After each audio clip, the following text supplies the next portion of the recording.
সে বং কিচেনে আপনাদের সকলকে স্বাগত। আমি শেফ সৃজু। আজ আপনাদের আমি করে দেখাবো ঢোকলা। আজকের এই রেসিপিটা মূলত অনেকে কমেন্টসে আমাকে লিখে পাঠিয়েছে যে যেন এই রেসিপিটা করে দেখানো হয়, কেননা তারা ঘরে করছে অনেক সময় হয়তো স্পঞ্জি হচ্ছে না, বা স্ট্রাকচারটা হয়তো ঠিক হচ্ছে না, বা হার্ড হয়ে যাচ্ছে। তাই আজকে পূজা, চৈতালি, দিদিপ্রিয়া, তিথি এরা সব কমেন্টস করেছে যে যেন ঢোকলার রেসিপিটা দেওয়া হয় এবং করে দেখানো। আজকে ঢোকলা করা খুবই সহজ উপায়ে আমরা ঢোকলা করতে পারি। কিছু ছোট নিয়ম আছে যেগুলো যদি আমরা ফলো করি, ঘরেও আমাদের দোকানের মতন স্পঞ্জ ঢোকলা তৈরি করতে পারি। ঢোকলা মূলত গুজরাটি ডিশ। তো আসুন দেখে নিই ঢোকলা বানাতে আমরা কি উপকরণ নিচ্ছি এবং কীভাবে করছি। তো বন্ধুরা, আমরা ঢোকলা বানানোর জন্য যেটা নিচ্ছি মেনলি বেসনটাকে আমরা প্রথমে চেলে নেব। চেলে নিলে হয় কি, আপনার যে লাম্পস, যেটা যখন গোলটা বানাবো তখন যে লাম্পসটা থাকবে সেটা হওয়ার সম্ভাবনা খুব কম থাকে। এদিকে নিচ্ছি আমরা সুগার নিচ্ছি 1 টিস্পুন, সল্ট নিচ্ছি 1/2 টিস্পুন। এখানে আমার 2 চিমটি মতন বেকিং সোডা আছে। এখানে ইনো আছে, ইনো একটা প্যাকেট পুরো নেবেন, ছোটো প্যাকেটগুলো একটা প্যাকেট পুরো নেবেন। হলুদ আছে, মাস্টার্ড আছে, গোটা সর্ষে, চিলি আর কারি পাতা। এই তিনটেই আমার যেটা পরে তড়কা দেওয়া যেটা হয় সেটার জন্য। আর এখানে আমি একটা পুরো লেবুকে আমি করে রেখেছি, রস বার করে রেখেছি। এই মেনলি এই জিনিসটাতেই আমাদের ঢোকলা তৈরি হয়। আমরা বেসনটাকে চেলে নিয়েছি, চেলে নিয়ে এবার এখানে আমরা আস্তে আস্তে প্রথমে হলুদ আমরা অল্প দেবো, বেশি দেবো না, তার কারণ আমরা যেহেতু ইনো দিচ্ছি, ইনো দেওয়াতে আপনার বেশি হলুদ দিলে পরে লাল হয়ে যাবে। তো এখানে সল্ট আর সুগার যেটা ছিল আমার, সেটা আমি দিয়ে দিয়েছি। সল্ট সুগারটা আমি দিয়ে দিলাম।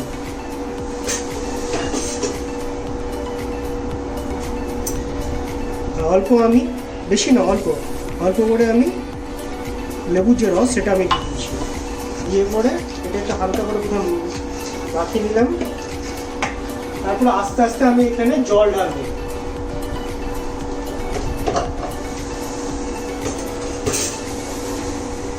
আমি জল ঢেলে এটাকে মিক্স করব।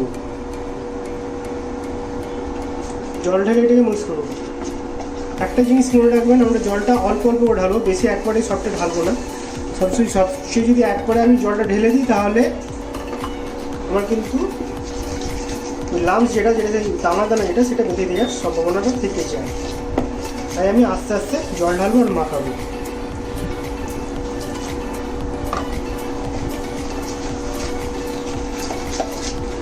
খুব টাইটও মাখাবো না, বা খুব পাতলা তাও মাখাবো না।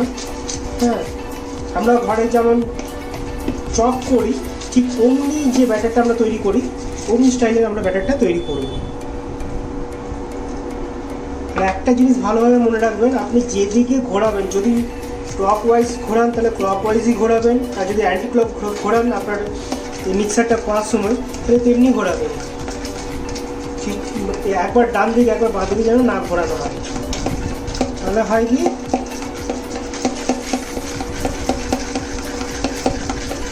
একই সাইড থেকে আপনাকে ঘুরিয়ে যেতে হবে। অল্প করে জল দেবেন আর একটু ঘোরাবেন। এখন কিন্তু আমরা কোনো রকম বেকিং পাউডার বা ইনো আমরা অ্যাড করছি না। আপনার ঘরে যদি ইনো থাকে ইনো অ্যাড করতে পারেন, বেকিং পাউডার থাকে বেকিং পাউডার, আর বেকিং সোডা এই দুটোকে মিলিয়ে আপনি ইউজ করতে পারেন। দেখুন এই হবে স্ট্রাকচারটা। আর একটু জল দেবো আমরা।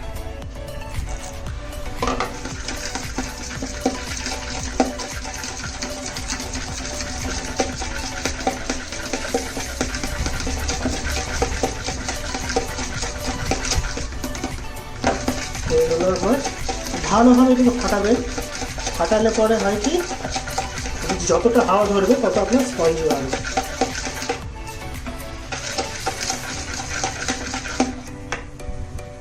দেখুন এটার যেটা স্ট্রাকচারটা হবে, লম্বা করে যখন তুলবেন তখন যেন পরপর করে পড়তে থাকে, আর যদি পাতলা হয় তাহলে এই জিনিসটা আসবে না।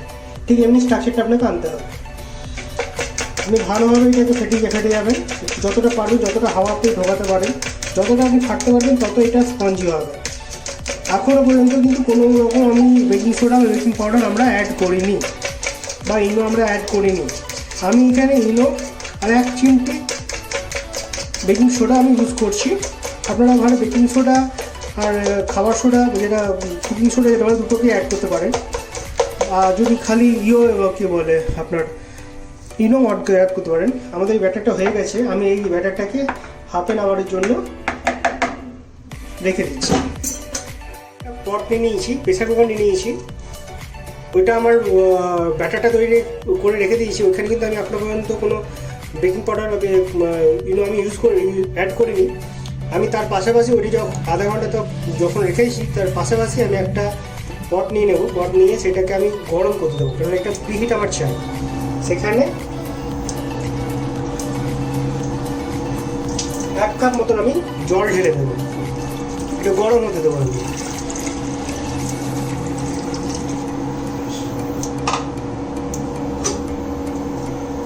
পরে এটাতে আমি একটা ঢাকনা এমনি বসিয়ে দেবো। এইটার উপরে আমি আমার যে ব্যাটারটা আছে সেটাকে রাখবো। আর এই ব্যাটারটাকে আমি এইটাতে এমনি একটা স্টিলের যদি হয় বা আপনাদের কাছে যদি অ্যালুমিনিয়ামের এমনি থাকে বা মোল্ড থাকে সেটাতে আপনারা ইউজ করতে পারেন। আমি এইটাতে ইউজ করছি, এটাতে আমি হালকা তেল মাখিয়ে রাখছি।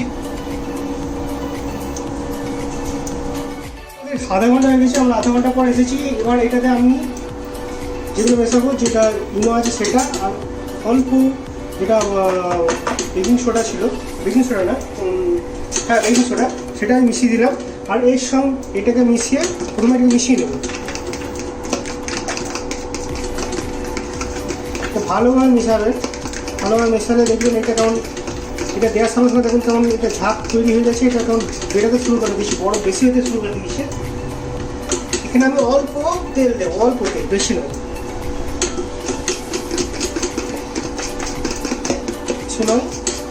এখন এটা আমার হয়ে গেছে।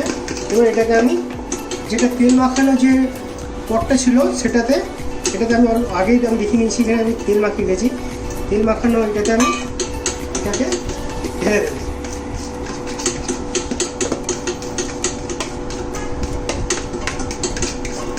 আপনি যখনই আধা ঘন্টা পর খুলে দেন তখন দেখবেন এই বেসনটাতে একটা সুন্দর একটা গন্ধ বেরোয়। আপনি তখনই বুঝতে পারবেন আপনাদের ব্যাটারটা ভালোভাবে মাখানো হয়ে গেছে। আধা ঘন্টা পর যখনই ওটা খুলে পড়ে, যখন বেকিং পাউডার আর সোডা বা ইনো যাই আপনারা যারা যেটাই দেবেন সেটা যখনই দেবেন তখন দেখবেন এই ব্যাটারটা আপনার ফুলে উঠবে। ফুলে উঠলে তখন ভাববেন যে এটাতে আপনার ভালোভাবে যে হাওয়াটা এয়ারটা যেটা আমরা ভালোভাবে ফাটানোর কথা যেটা বলছিলাম সেটা ভালোভাবে ফাটানো হয়ে গেছে।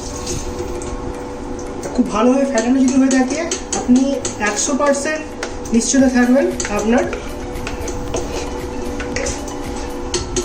এই কী বলে ঢোকলা খুব সুন্দর হবে, আর নিশ্চয়ই সেটা সুন্দর হবে। এবার দেখুন আপনাদের দেখিয়ে দিচ্ছি, আমি আগে তো বলেছিলাম, আগে দেখিয়েছিলাম আপনাদের যে আমরা অলরেডি এই পটটা গরম করতে দিচ্ছি। কোনোদিন কিন্তু ঠান্ডা জলে দেবেন না। পটটা যখনই গরম হবে ওটা প্রিহিট করে নেবেন, তারপরে এটাকে দেবেন, এটাকে বসিয়ে দিন, বসিয়ে এটাকে ঢাকা দেবেন। এটাকে 10 থেকে 15 মিনিট মতন আমরা ঢাকা দিয়ে দেবো। তারপরে একবার আমরা এখানে পিঞ্চ করে দেখবো, যদি কাঁচা থাকে তাহলে আমরা আরও 5 মিনিট দেবো। এটা 15 মিনিটের জন্য আমি এটাকে ছেড়ে দিলাম। ঠিক আছে, আমি আবার এটা খুলে দেখে নিচ্ছি। এটা দেখার সবচেয়ে ভালো নিয়ম হচ্ছে এখানে মাঝামাঝি আপনি এটাকে ঢুকে দেবেন। যদি কিছু যদি থাকে এবং এটাতে একটু লেগে আছে, যেমন আরও যদি এখানে লেগে থাকে তাহলে আরও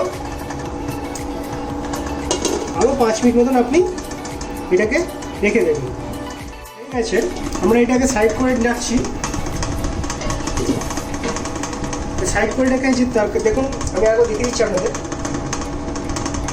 কিছু লাগছে না। হ্যাঁ, কিছু লাগবে না, তার মানে এটা আমার হয়ে গেছে। আর এটা সাইডে দেখুন বেশ সুন্দর খুলে আসছে। কড়াইটা আমার গরম হয়ে গেছে, তেল দিয়েছি, তেলটা গরম হয়ে গেছে। এবার আমি এটাতে যেটা কারি পাতা যে সর্ষে, এটা আমরা গোটা সর্ষে যেগুলো রেখেছিলাম সেগুলো আমরা সব ছেড়ে দিচ্ছি। এটা দেওয়ার পরে এটাকে আমি হালকা করে নেড়ে নিচ্ছি, হালকা নেড়ে নেবো। আপনারা চাইলে শুকনো লঙ্কা দিতে পারেন একটা, কিন্তু এটাতে কারি পাতা আর ডাঁটিওয়ালা যে লঙ্কাগুলো হয় সেটাই দেবেন। লঙ্কাটা হালকা ফাটিয়ে নেবেন, নাহলে ফেটে যাওয়ার একটা থাকে, সম্ভাবনা থাকে। তো এখানে আমি জল ঢেলে দিচ্ছি, 1 কাপ মতন আমি জল ঢেলে দিলাম। এক কাপ জল ঢেলে দিয়ে এখানে আমি 1 চামচা 1.5 চামচা আমি এখানে সুগার দিচ্ছি, কারণ আমার এখানে সুগার অলরেডি দেওয়া আছে। অল্প আমি সল্ট দিচ্ছি, বেশি না, অল্প সল্ট দেবো। সল্ট দিয়ে এটাকে আমি বয়েল করতে দিচ্ছি। আমার এটা বয়েল হয়ে গেছে, এবার এটাকে আমি বন্ধ করে দিচ্ছি। হয়ে গেছে, এটা দেখুন সাইড থেকে কেমন ছেড়ে ছেড়ে আসছে। হ্যাঁ, এটাকে হালকা আমি নাইফ দিয়ে একটু ভালো করে এটাকে সাইডটাকে পুরো করে নেব।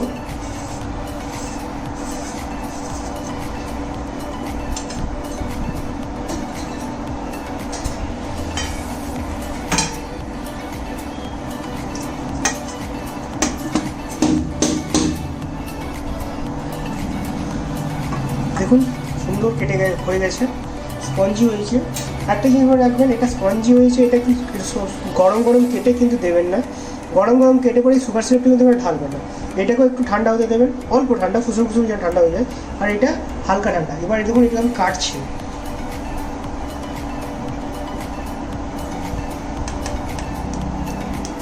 দেখুন স্পঞ্জি হয়েছে। তার সবচেয়ে বড় কারণ হচ্ছে, আমি যদি এটা কাটার সময় আমি যদি এটা স্পঞ্জি না হতো, আমার এই ছুরিটাকে তার সুন্দরভাবে পেড়াতো না।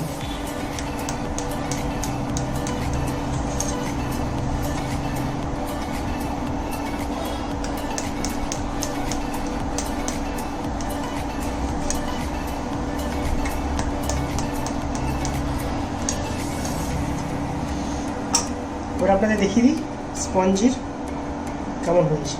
দেখুন স্পঞ্জি, দেখুন স্পঞ্জি তার সবচেয়ে বড় কারণ হচ্ছে, দেখুন টিপুন, ছেড়ে দিন, যেমন ছিল তেমনি চলে আসবে।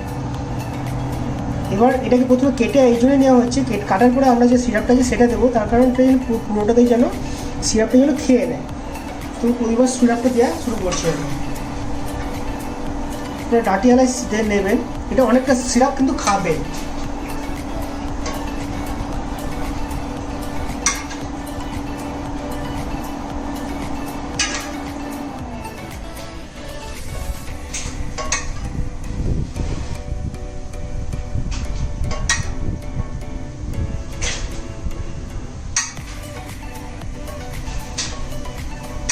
ভালোভাবে ভিজিয়ে নেবেন, যেন পুরো সিরাপটা যেন খায়।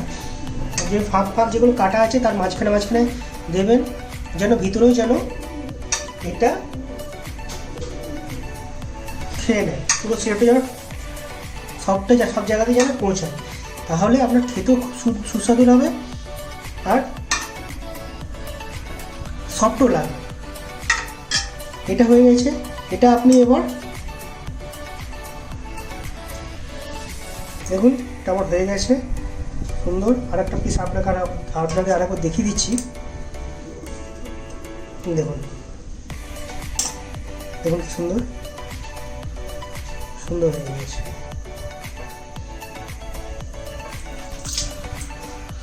এবার আপনারা সেটা গেস্টকে দিন, নিজেরা খান। আমাদের ঢোকলা তৈরি।